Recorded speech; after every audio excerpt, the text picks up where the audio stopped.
It seems we are all here. Well, welcome all. And I'm very, very excited to introduce you to Jennifer van Alstyne. Hello, Jennifer. And I actually have been following Jennifer since the very beginning of this entrepreneurial career because to me, she's the expert on having an online presence and personal branding for academics. And she shares super nice content. First, I follow you on Twitter, now X, but of course, Jennifer does really well. So she's also on Instagram and LinkedIn, and she's an amazing YouTube channel.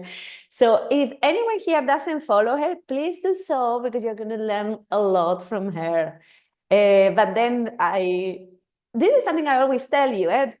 Wait a second. I forgot to start recording. Let me start recording. This happens a lot to me too.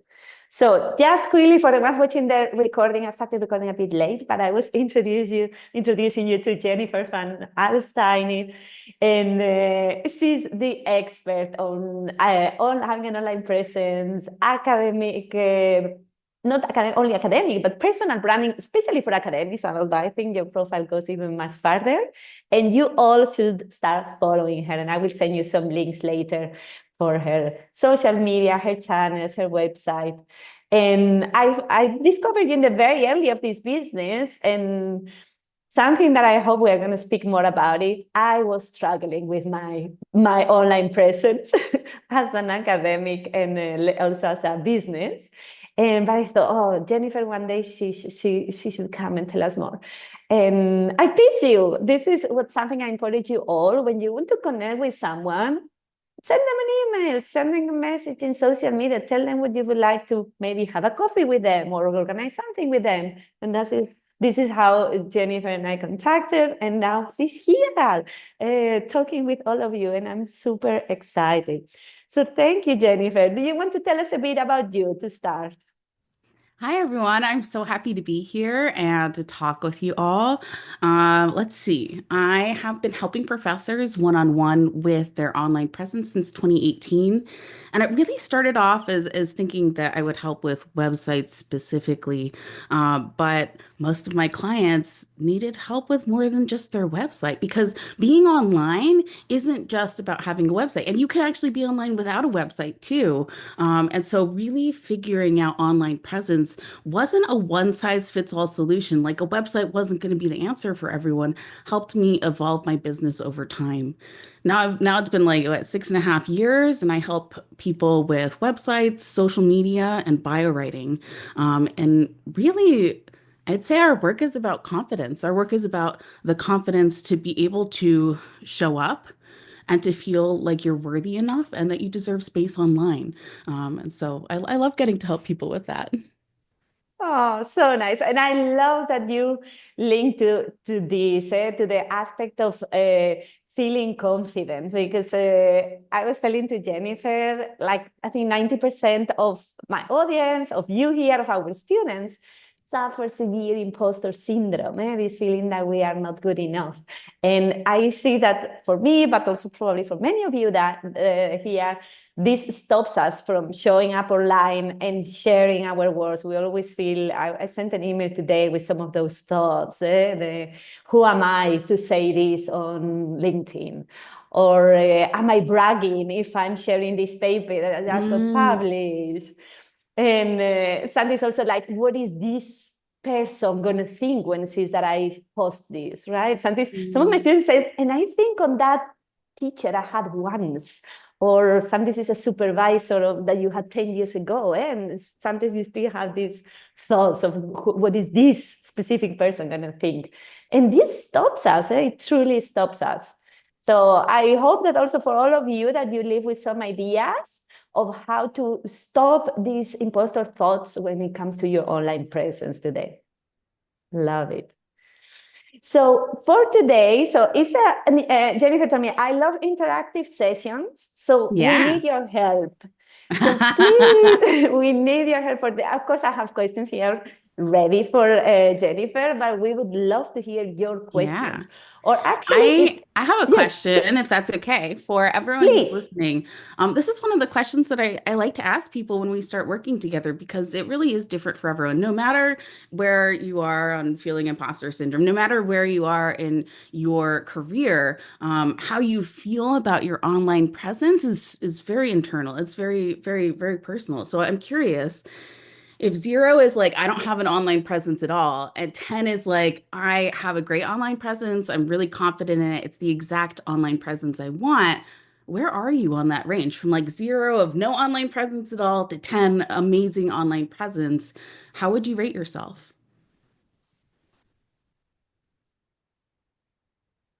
4, 2, 3. Oh, Yeah, it's quite low. This so is good very, question. very normal to feel like maybe there's a lot more you could do or maybe want to do to have a stronger online presence. I'm curious, those of you who feel like you're on the really lower end of the scale, 0, 1, 2, 3, I'm curious, have you done something for your online presence already? Or is this like there's a bunch of things that I want to do that I know I'm not doing and I really don't have an online presence at all? Where are you thinking when you're at the lower numbers? Is it more about actions that I haven't taken or actions that I've taken that don't feel like enough? I think I've tried a lot. Yeah. Only what the university forces me to. I love that answer. For a lot of people, that is perfect. Yeah. Okay. So I just wanted to show, even though we're all here and we're all here together, and there is a range for where people feel for your online presence, my hope is that by the end of this workshop, you'll feel like there's at least one small step that you can take to improve that in a way that's really meaningful to your life. If not more, my hope is for more, but at least one. Okay. Yes, I haven't done anything because I thought, why do I have to be online? Well, we'll chat about that. It's different for different people. So saying that you have to be online for your research, you have to be online for a job market, or you have to be online for, any specific reason, it's not going to work for everyone. And finding the true reason or reasons really why it's going to be helpful for you. Hopefully we can get closer to that today as well. Oh, I love that. And actually, that is how I would like to start. So, what are the Hmm. main reasons, Jennifer, that you say why should everyone have an online presence? Maybe there are a Yeah. few things that you think, oh, these situations, these moments, you really need to work on this. Well, I'll tell you why I thought when I started people should have a stronger online presence. I really thought that if you put your publications online and you create a way to help people find them, that more people from your potentially really niche topic would be able to read them, engage with them, and share them. And that's true. But that's not actually a motivating reason for the majority of people that I work with. I would say for most of the people that I work with, they want to help more people. They want to help more Mhm. people. They want to invite opportunity for themselves, but not just any opportunity. They want to invite aligned opportunities, aligned with their research, aligned with their values, aligned with what they want to be focusing their time on. So attracting opportunities and attracting opportunities is all about finding the right people. It's about making sure that the right people can see and engage with what you share, and that can potentially lead to greater connection or collaboration or a long-term working relationship. So I would say it's mostly about people and making sure that that connection is possible, even when you're not in the same space. Oh, I love this. And actually, I mainly started using as online presence, let's say, Twitter as social media. And I don't know if you also saw this, but in the past they did some study and they saw that um, the more people tweeted about papers, then the more citation they had. Yes, that But is definitely true, but it's also a bit limited in how we think about it. Yes, yes. more people will see your paper when you share it online. The question is it the right people? Is it the right timing? Are they still going to see it after your one post? There's so many ways that we can share publications, really thinking about who we want it to reach and how we want to be able to help people with what the hard work we've already done makes a really big difference for how we show up online. So yes, always sharing your work gets more citations, gets more readers, which is great. My hope is that it's really engaged readers, aligned readers, readers who could Yes. potentially cite and use your work. So I've actually gotten more narrow in my focus for who I'm hoping to reach in my work with professors. Yes, I love that. And actually, we was later on that I think there was another paper that also, like you said, it was like more citations, really, but what was then the impact of this effect?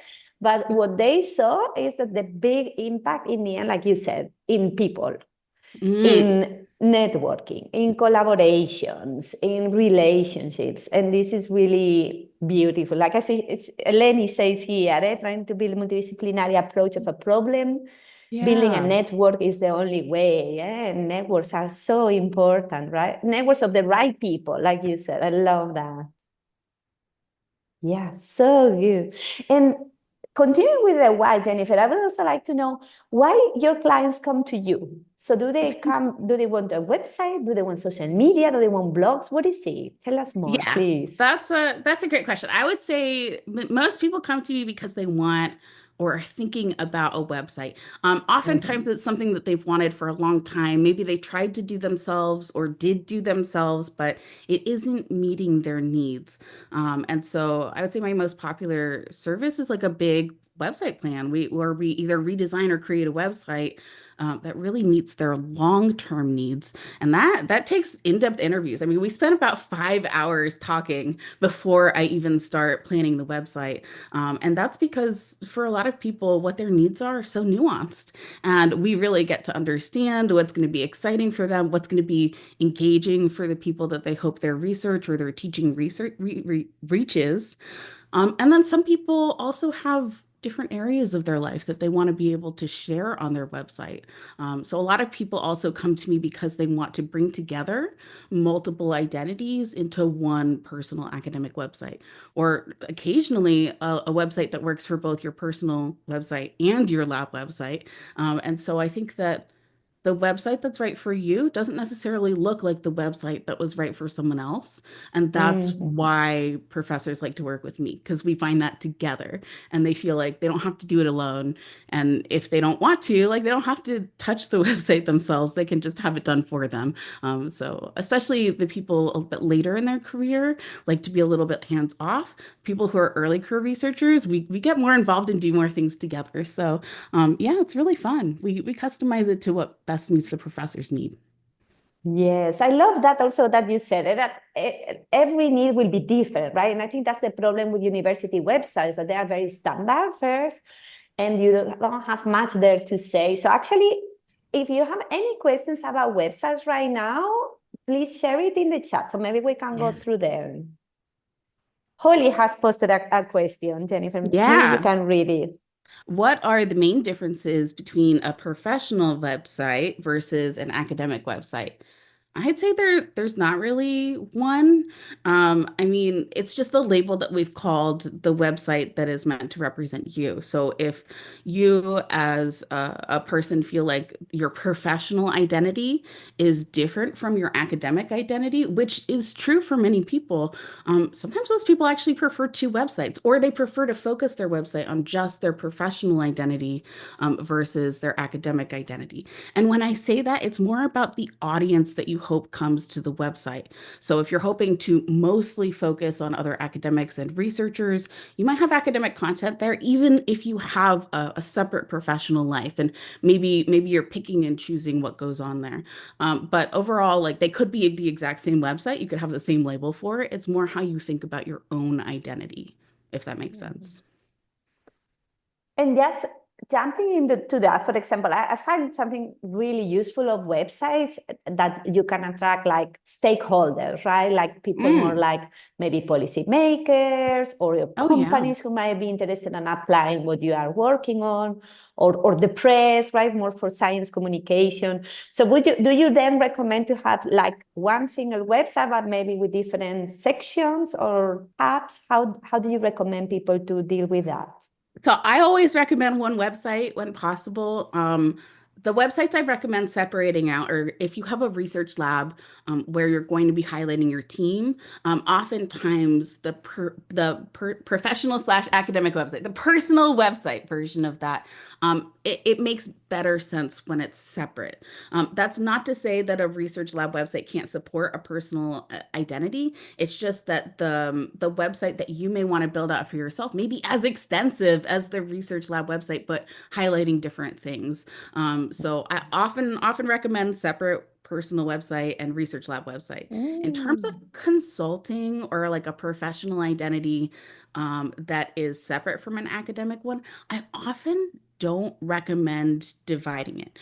Now, if you have a business that is like officially registered, you may have to divide it for like legal reasons, for maybe a terms and conditions page or a privacy policy that is specific to your country.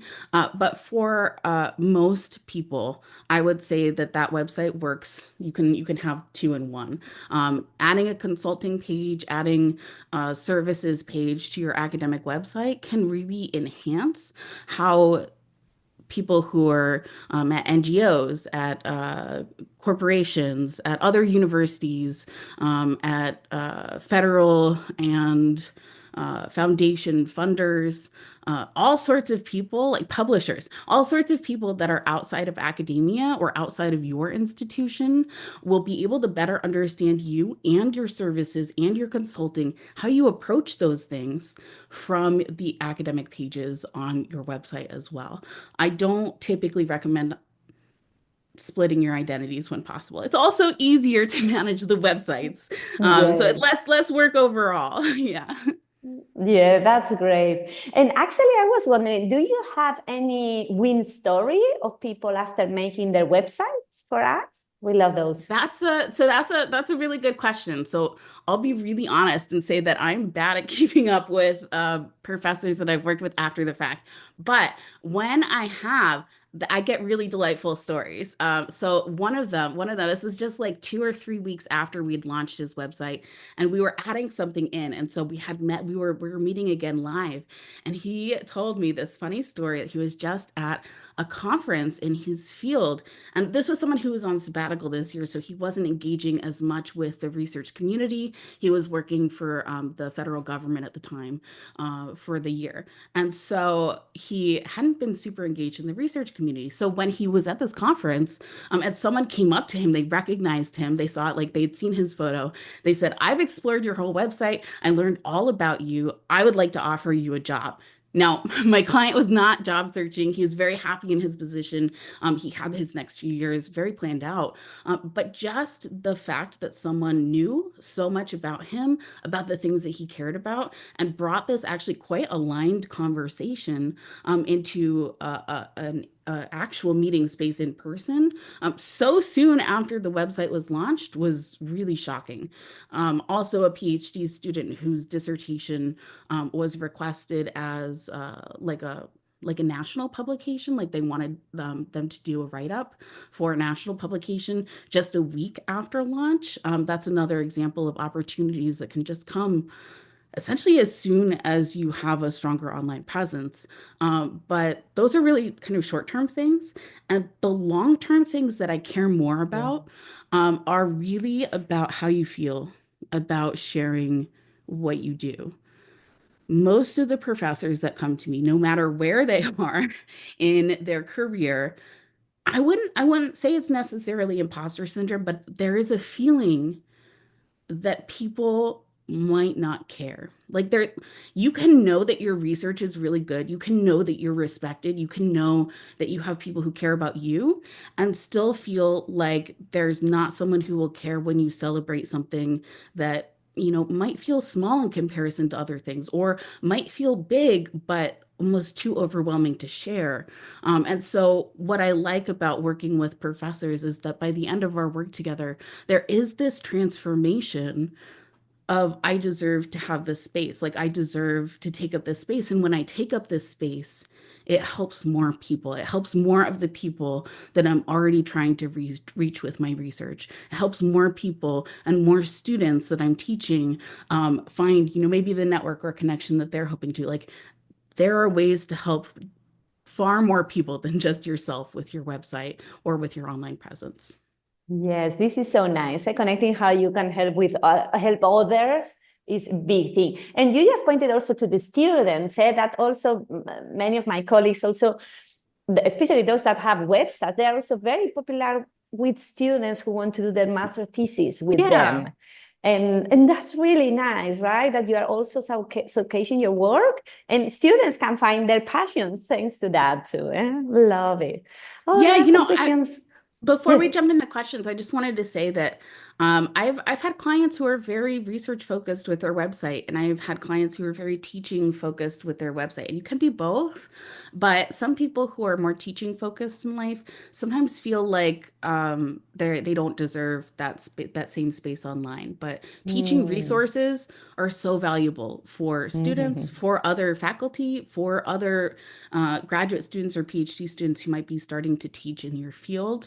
And so oftentimes when we get into those interviews about what can we create with your website and how can it change and impact your life, we find really nuanced ways that it's going to be meaningful for you, whether it's creating a recruiting page or sharing a student internships list. There's just so many options for how to talk with and connect with your students through your online presence. If you want to. Yes, so nice. Yes, so there are some questions coming in. Yeah. Sabrina asks, how can we deal with being out there online when we research sensitive topics such as police violence? That's a great question. I actually, one of the examples that we can look at today with Cheryl Johnson is she's an early career researcher who works with violence and weapons and guns, especially juveniles who carry weapons. And sensitive topics is something that makes a lot of people stop. In whatever actions they're taking to have a stronger online presence. Part of that is for self-protection. Part of that is also knowing the reactions that people might have based on what you share. And so, whenever you have a sensitive topic, I really want you to think about the people that you want to help. Think about the people who really you do need to reach, rather than thinking about the people you want to avoid. Focusing on who needs to see your research to make that difference is really the introspective part that I recommend starting with. Now, for many of the professors I work with who have a sensitive topic, I would say that is another reason why people come to me to work together. We have found that sometimes posting on social media feels less safe. There are some spaces online that feel less safe and that maybe they don't want to explore at this time. Whereas having a stronger online presence isn't it doesn't mean that it's necessary to be on social media. And so we found Mhm. what they felt and we felt together were safer options through having their personal website and through having a LinkedIn profile that was filled out to a point where it would show up in Google quite easily, and people would be able to find them based on that particular research topic online. But they wouldn't feel like they had to post about their topic specifically, inviting potential negative reactions in order to Mhm. help people find them. So if you're someone who has a sensitive topic and you'd like to be talking about that online, I also want you to consider your safety, your personal safety, but also your emotional and mental safety, and think about how you'd like to respond to things and um, come up with kind of like what you're going to do in a worst case scenario. Like, let's say you do post about a sensitive topic and it goes viral, and this is really bad. You're getting messages and comments, and it just feels so overwhelming. What are the steps you're going to take at that time to make yourself feel safe, to help yourself move past this hopefully momentary situation. Yeah. Yes. And just for everyone also to realize that indeed in social media, people comment, but on your website, you don't need to activate any comments. So that is Yes. it's a way of keeping yourself safe. And then Yeah. some social media platforms, you can deactivate comments too, right? That nobody can comment on your posts. You can, but I do want to say that deactivating comments, having a website like not inviting comments doesn't mean that you won't get comments. People who feel really strongly about things may still Mm-hmm. email you. Okay, People yes. will report you to your university. So I just want you to know that anything you do or say online, it can be screenshotted, it can be shared, it may be reported. And this isn't to Mm-hmm. create fear in you, it's to let you know that universities typically do not do anything on the other end of that. They get Okay. reported to you all the time, and there's not a lot that happens. Okay, thank you for that, Jennifer. And now, actually, you were commenting now about social media. So, indeed, we have another question from Didar. What to do when online presence does not feel authentic to our personal values, especially in social media, but our field is very much dependent on that? Do you have any advice Mm. for this? I mean, I wouldn't recommend anyone be on social media unless they want to. There have been scientists and researchers for decades who have not used social media and still found connection. But then you'd want to potentially be intentional about how you are connecting with people and keeping those long-term relationships in some other way. So I like social media because it means I can connect with those people and I can, still message them or communicate with them at some point in the future, even if we haven't talked in years. And so if you're someone who's open to being on social media but not posting, that could be a good way to still get that kind of interaction online. But if it goes against your values, like I'm not going to ask you to change your values, and your university shouldn't ask you that either. In fact, universities sometimes come and ask me to do workshops, and I have said no depending on what they're asking because I won't force any professor to accept the terms and conditions of a social media platform.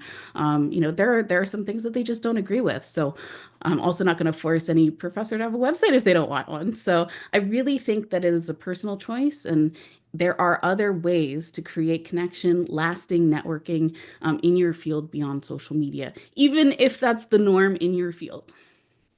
Yes, thank you so much. And actually, a couple of comments about that I only realized later, right? That social media is a type of marketing, social media marketing, and but it's not the only one. And actually, something very common with scientists is to do PR, public relations, and speaking and going to conferences. So Yeah. this is also a powerful way of marketing that you are doing. So if I don't know if in any field is required social media, but maybe what is required is to do more of this marketing. So you could also consider to, go to conferences which are more scientific, but maybe also work more with the press in journals, interviews with the radio, maybe blog platforms that publish blog posts. So there are indeed, definitely there are other ways. Now, when I say online presence, what I mean is that when someone goes to Google or another search engine, if they put in your name or maybe your name and the area of your research, are you going to come up? And when you do appear as search results, can they find what you hope for them to find quickly? And what you hope for them to find is probably, about you, potentially a photo of you, contact information, areas of research. Now, when you're hoping to communicate with journalists and the press, you want to come up pretty high. Like you want to come up high in those search results. You want to make sure that they're able to find you for topics that you actually want to speak about. So you don't have to have a website. You don't have to have social media profiles in order to attract media attention. But you do have to, if you go to Google, you have to be findable with your name, but also with your areas of research. And actually, I want to drop there a little tip for everyone. If you don't have Google Scholar activated, please do so. Because Google Scholar is from Google. So if you search your name in Google and you have a Google Scholar account, that will pop up you often quite high. And when we do this, actually, if you, I hope you all know how to add incognito window in your browser. So maybe just now do this exercise. Open an incognito window if you know how to do it. Otherwise, just open a window and Google your name and research and see where do you appear. And tell us in the chat. I'm curious. Count the number of position. Are you the number 1? And you the number 10? You are not on the first page. Would love to see how that is. Yeah, because let's do that. Yeah, if you are not high, definitely there is work there to do. But if not, indeed, Google Scholar, please be sure everyone has it with a picture. It's really with the papers that are yours, because otherwise Google Scholar puts random papers. So have an updated Google Scholar profile. Would love to see that. In the meantime, Jennifer, we can see more of the questions that came here. Okay, Jacqueline asks, are there specific programs, domains you can recommend? I'm always a bit concerned about hidden costs with publishing a website. Yeah. So easiest way to make a website for free or very low cost is Owlstown. I could put that in the chat. Love that. Owlstown is run by my friend, Dr. Ian Lee. He wanted to help more professors and scientists be able to create a website with ease. And when I tell you it can go up in as little as 15 minutes, like if you start it now, it could be done by the end of our workshop. That is true. We have done it together live on a demo. So I recommend that for a lot of people who, if you don't care deeply about how your website looks and feels in terms of having control over all of the parts of it, Alstyne is an excellent option for you. I recommend it to a lot of people. For professors who do want more control over the look and feel of your website, you want to be able to change all of the colors and have different types of pages and formats and layouts. I love WordPress.com. WordPress.com has great customer service. It's more affordable than some of the other hosts, and it has built-in security and protection. So if something goes wrong with your website because someone's trying to attack it, they have a whole office that will deal with that. If your website goes down, like mine has twice, they have resolved that for me within an hour.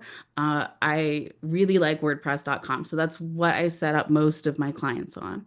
I also like Squarespace. I do not like Wix. Wix is very buggy and glitchy. In fact, most of the people who've come to me for website redesigns have been quite unhappy with their experience on Wix. And so we're migrating their site to typically WordPress.com. If you like WordPress, but you don't want WordPress.com, you want more control over your WordPress, Reclaim Hosting, RECLAIM, Reclaim Hosting has really great prices for academics, and they focus on the academic community, I believe. So yeah, Reclaim Hosting is my recommendation for a managed WordPress host where you have full control. WordPress.com is my #1 recommendation. No Wix, no Weebly.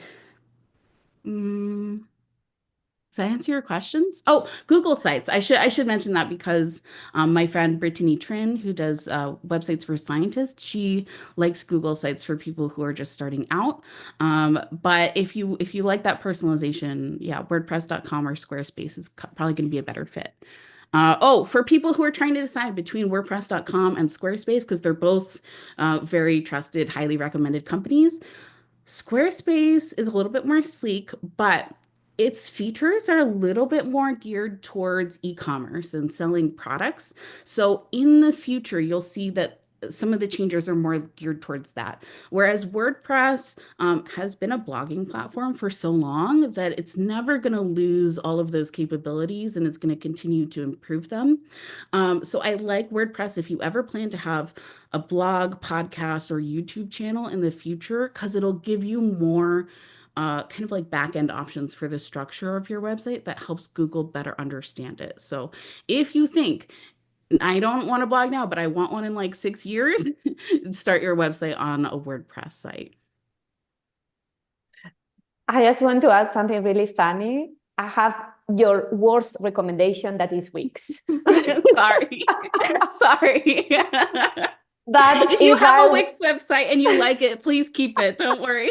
no, but I recognize if I were to start over for what I do, which indeed I need much more capabilities, I would definitely do WordPress. But I Mm, always recommend also Allstones for academics who wants a simple solution because you can also yes. do quite a lot and they show examples and they are really nice.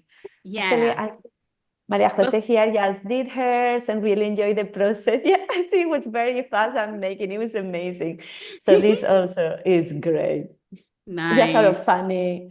And okay, so I see, Jennifer, a lot of people are ranking number one, amazing. And but Catherine had a very nice point, which links to another question we had Yeah, yeah. up there. So Catherine is four, but ResearchGate and LinkedIn were before, right? And Natalia actually was asking also, what is the difference between the website being active in LinkedIn, X or Twitter, Mhm. ResearchGate? Do they have similar impacts? What's your Yeah. opinion?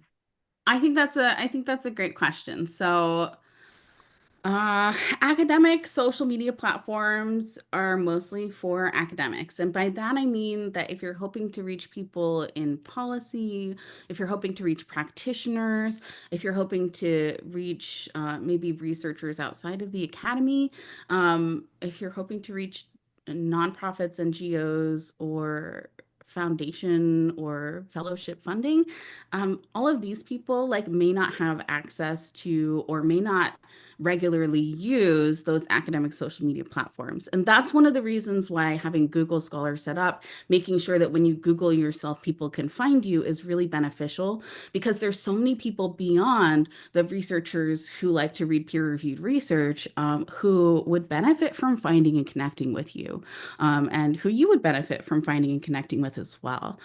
Because of that, I really like LinkedIn profiles because it's where most of those professionals outside of academia do at least have a presence, even if they're not actively spending time there. Google Scholar because it helps you better show up in Google search results, and having any of the places that show up at the top of those search results. So maybe your faculty profile, maybe you have a bio on another website of some kind, making sure those places that do show up at the top of Google search results are updated when possible. That's going to help. Anything else you do is going to enhance that. So, like if you create a website, that's then going to show up at the top of search results. So, it's going to be an even better and more engaging experience where people can learn even more. But if when you Google your name, you're finding the search results that you want, you probably don't need to increase your online presence in that kind of way unless it's something that you want for yourself. Did that make sense? Yes, to be Okay, totally. I see that Natalia there. great. I also always recommend to, in terms of social media, for those of you who want to do social media, to do either LinkedIn or X, Twitter. It's true you hear and see in Twitter and X there's quite some haters, but at least in my experience in the academic world, no. And again, not in my academic world, but maybe indeed if you work in sensitive topics, you might get more of these haters. I In would my also world, not say really.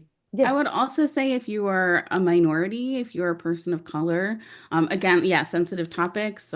If you identify as LGBTQ plus, there are haters on every platform. So it's Mhm. not like if you go to Instagram over X, it's going to drastically improve your experience. The people that I've interviewed on the social academic who've experienced really negative reactions, experience them everywhere they go. So I just want you to know that it's not like you can avoid everything just by being on one, the one platform where that doesn't happen. People thought that Mastodon was going to be like that, and it wasn't. There's just as much hate. People thought that Blue Sky was going to be like that, and it wasn't. There's just as Mm. much negative reaction everywhere you go. So I just want to put that out there, like. If you are feeling unsafe, it may not be the platform. It may be how you're interacting with it. It may be that how you feel means that you shouldn't be there at all. And as someone who survived domestic violence and had to escape an abusive ex-husband, like there have been points in my life where being online was not the safe choice, where Mhm. I really wanted to hide. And so I just want to put that out there. Like if something happens that makes you feel unsafe online, it's okay to remove yourself. Yes, thank you so much for sharing, Jennifer, because there Yeah. might be people here who also feel like that, and you shouldn't feel like also guilty for not being online, eh? Right. This is Yeah. That's what I something wanted. Yeah. different. Yes, I love Exactly. that you pointed to that. So good. Yes, to add something to this conversation, that's something that I also recommend when you're trying to choose, like, okay, I cannot be doing everything. What should I choose? I always say, like, what do you enjoy the most? Right? Yeah. Some people really have fun on Twitter, others is on LinkedIn, others is maybe in ResearchGate. So just also maybe put more effort on that platform that you enjoy the most. And so you also said the keyword that I always tell my students, like updated. That's the keyword. I want that whatever you choose is updated, not with that the last paper that you are showing is from 4 years ago. No, have that profile updated and be where you also enjoy it. And like I've had as a research, I don't know if I told you all this story, but I started like I just wanted to be a lurker. I just wanted to be there and not interact with anyone and just see what people were doing. So first a colleague told me, I don't know, but you can create a fake account. So nobody knows it's you, nobody's gonna follow you. And I say, oh, great. But my fake account had a name that was a little bit similar to mine. So of course, once I started following the people I knew, they started following me back. And this was like, okay, this fake account is not working. But for years, I would not do anything, just look at posts. And this was great to stay updated about research, new papers. And then later I did my next step, which was liking and reposting. That would be it. I would Mm. never write a comment. I would never write a post, that was it.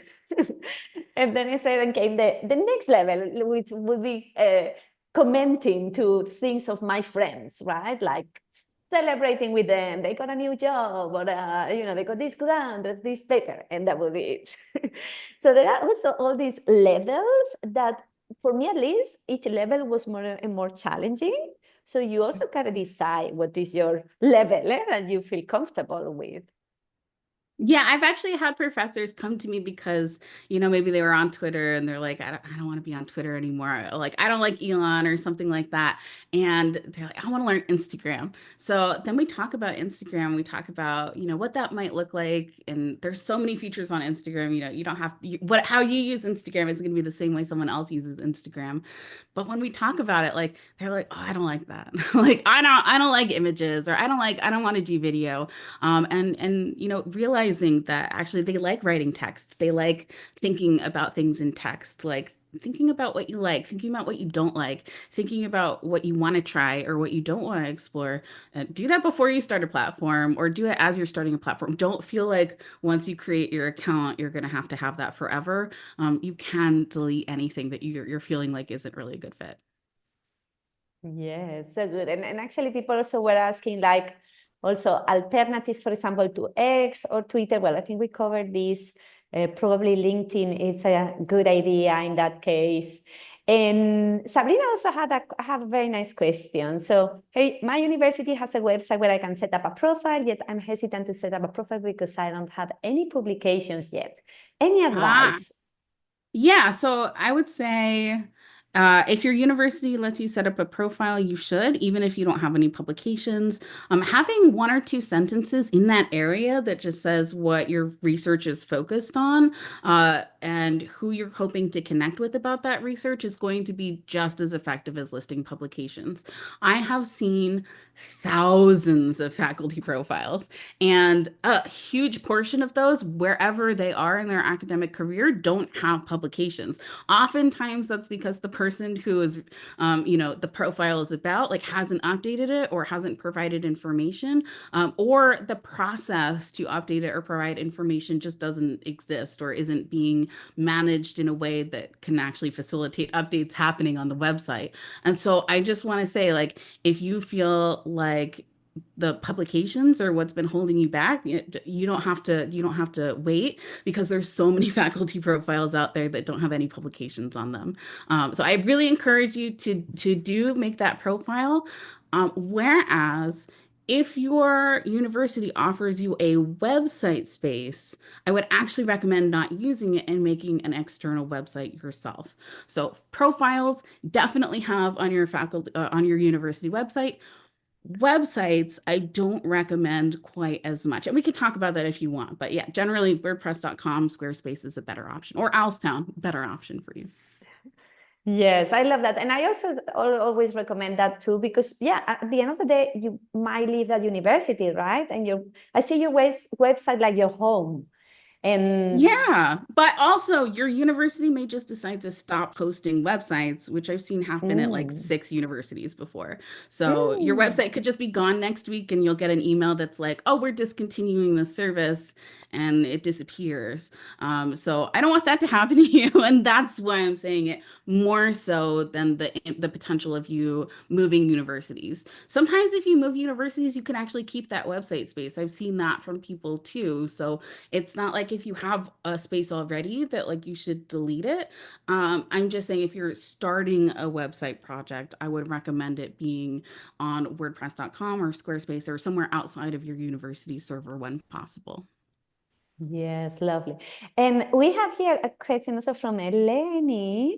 Yeah. Can an academic build an online presence by not being online every day?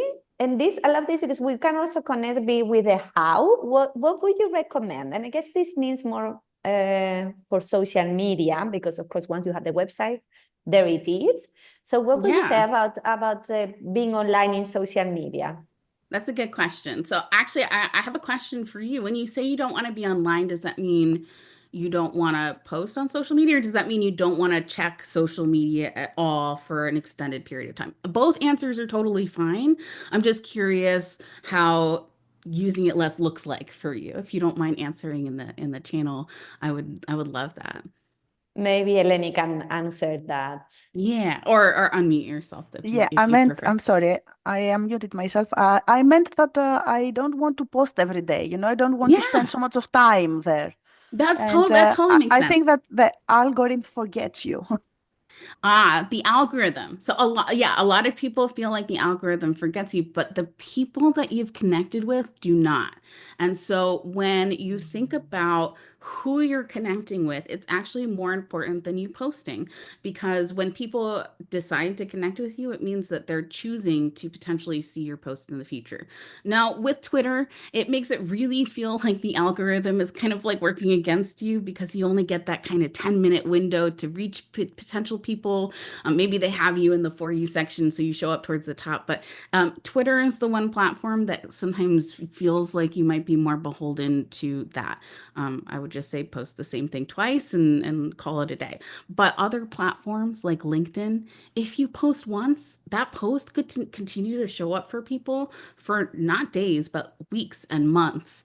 So I want you to think about your content that you share out there in any capacity as something that can last, something that can be useful for people beyond the time that you're posting it.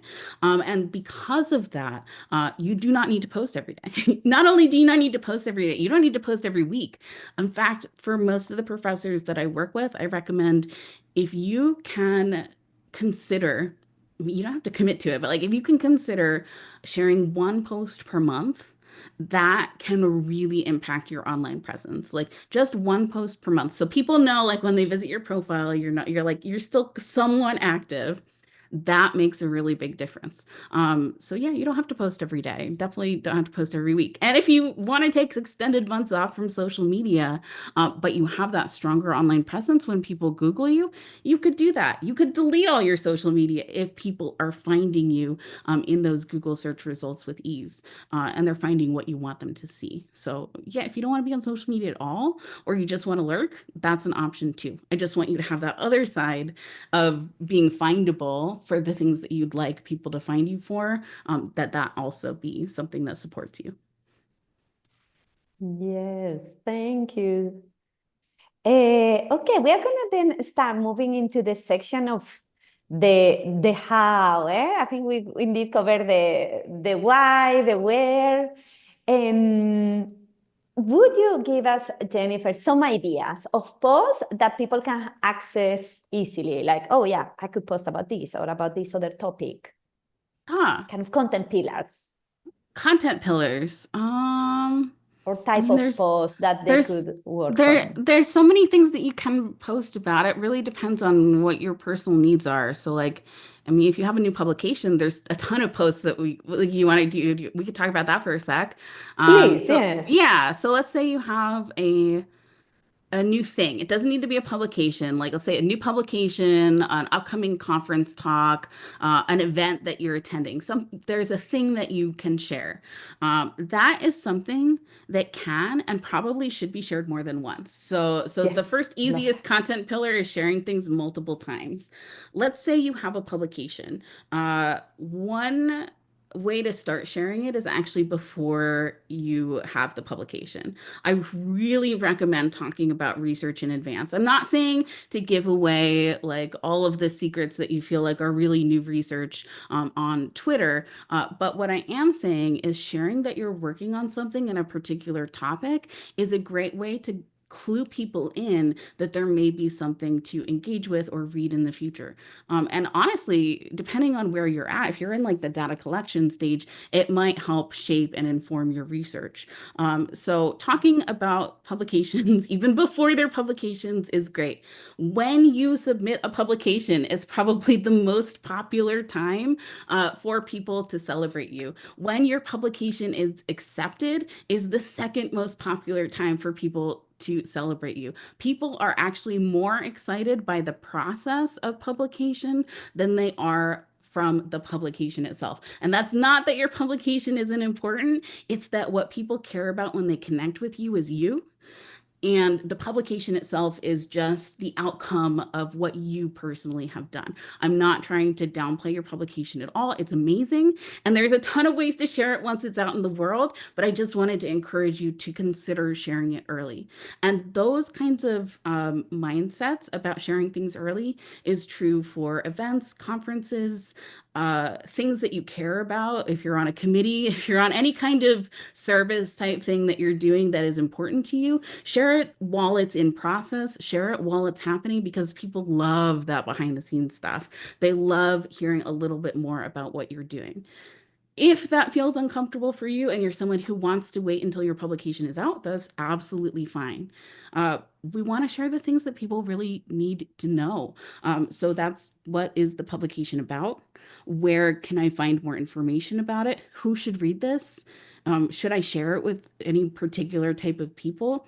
Answer questions for people who are unfamiliar with your research area and subject, because far more people are going to see your tweet or your post about your publication than are going to be excited to read it. And that's not a bad thing, but we have to trust that those people have the potential to share it with someone else who might care, even if they personally do not benefit from reading your research themselves.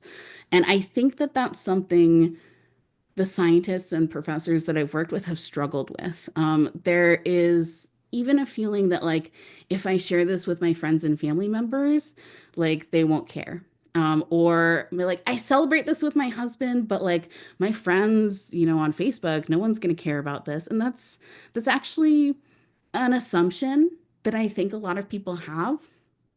But when we take those extra steps to invite people into why it's important to us, why it's something that we spent that time on, and who we want to help, it makes a really big difference. And it can really open your eyes to how much people care about you and the things that you're doing. Yeah, I love that. So sometimes we're actually doing this like live on the call because the professor that I'm working with is so anxious about, sharing this particular publication or sharing with this particular audience that it feels uncomfortable for them. One time we were sharing a client's new book. Their book had come out years before, but it was being released as paperback. And she was like, no one is going to care about this book from 2012. This is so old. But when we did it together, she had such a response, not just from people who had read the book the first time, but people who were excited to share it with their students, excited to share it with other people, people who said and felt like it was relevant today. That's the kind of engagement we can invite when we're more open about what we do and why we care about it. Even if it's years after the fact, it can still help people. And because of that, you still have an opportunity to share it. Whoa, this was so nice, Jennifer, because actually I want to share with all of you also that one of my biggest things was like, I thought that we could never share anything again. Yeah, And so many people feel that way. like, I already did the post about this paper. I cannot talk about Yeah. it never again, right? And then, indeed, that's not the game of social media. The game is that first, like for I have here the data for Twitter, only 5% of your followers are gonna see that post. That to start. So yes, keep sharing even the same post. But then what Jennifer said, all these ideas like before when you submit, right? When it's published, I always say when it's online first, when it's the final version.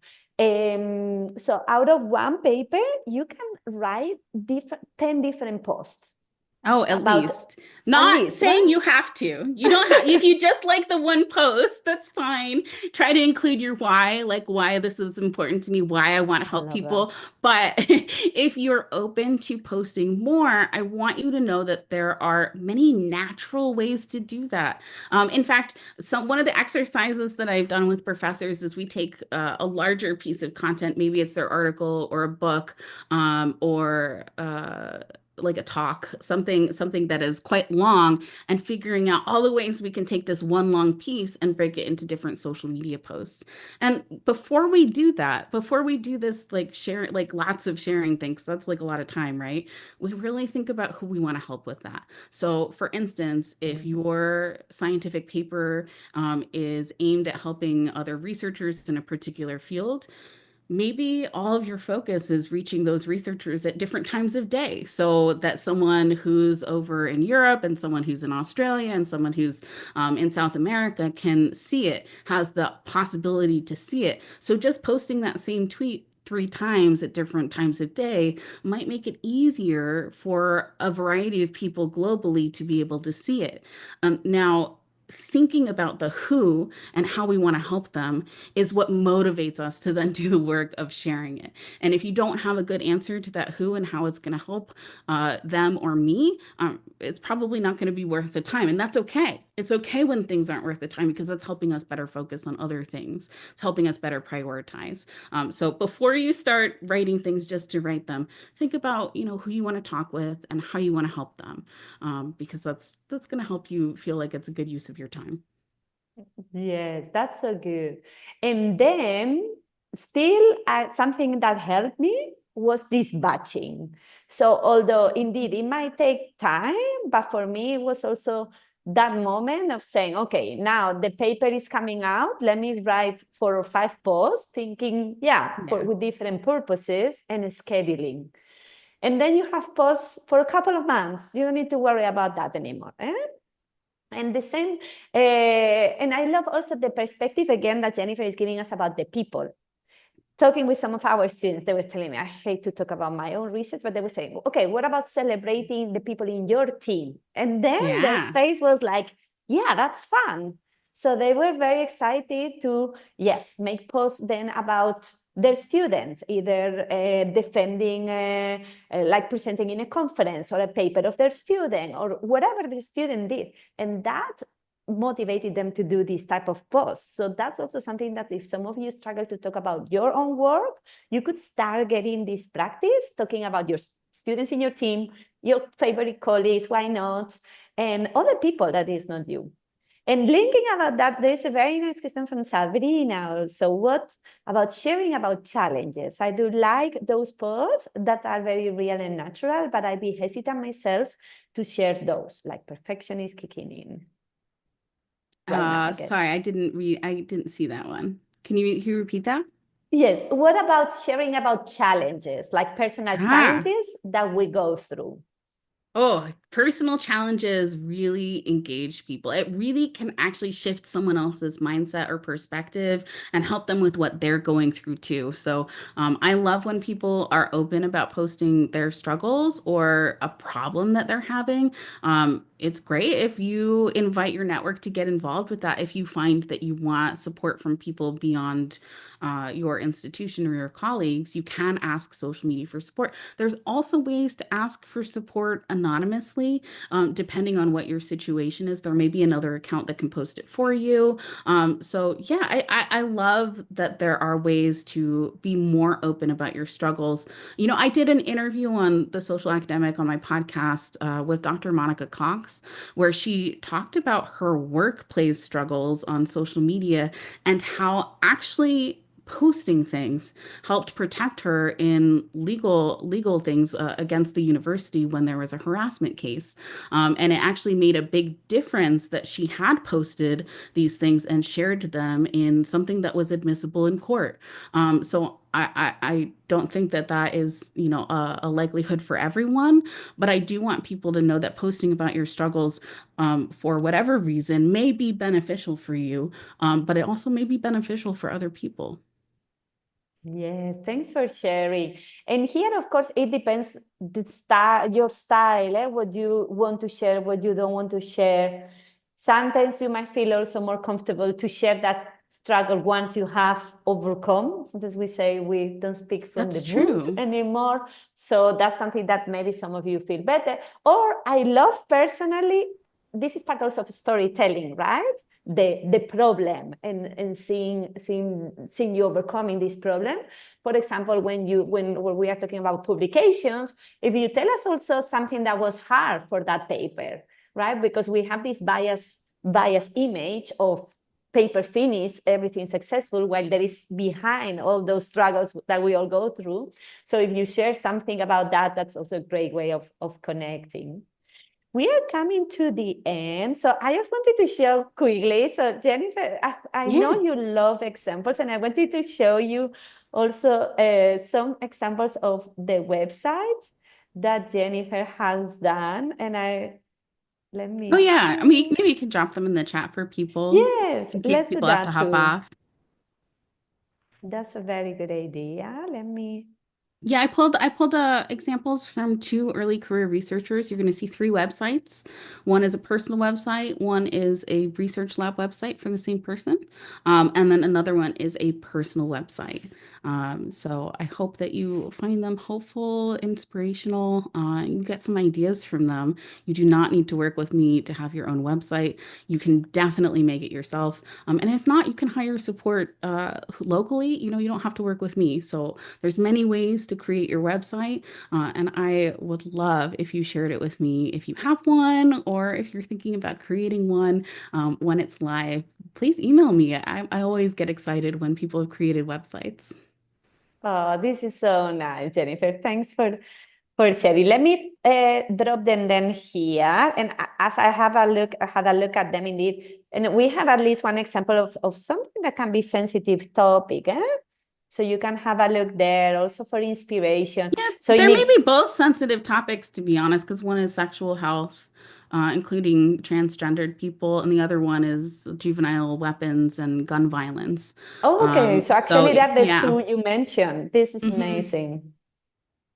So good. So we are going to close, trying to stay on time. I want to thank Jennifer for this super interesting talk. I hope all of you enjoyed.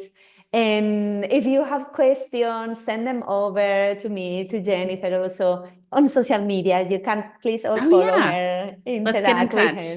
Yes, and I'm going to send a replay. Tomorrow I will send a replay of this talk in an email, and also the links so you can also learn more about Jennifer. And please, if you have the budget and you want help with this, here you have an amazing person to hire.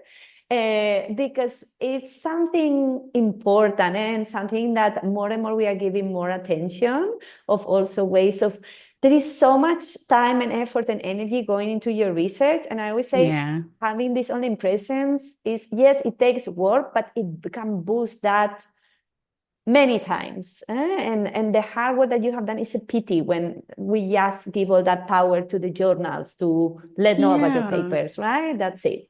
When you can also boost all that visibility.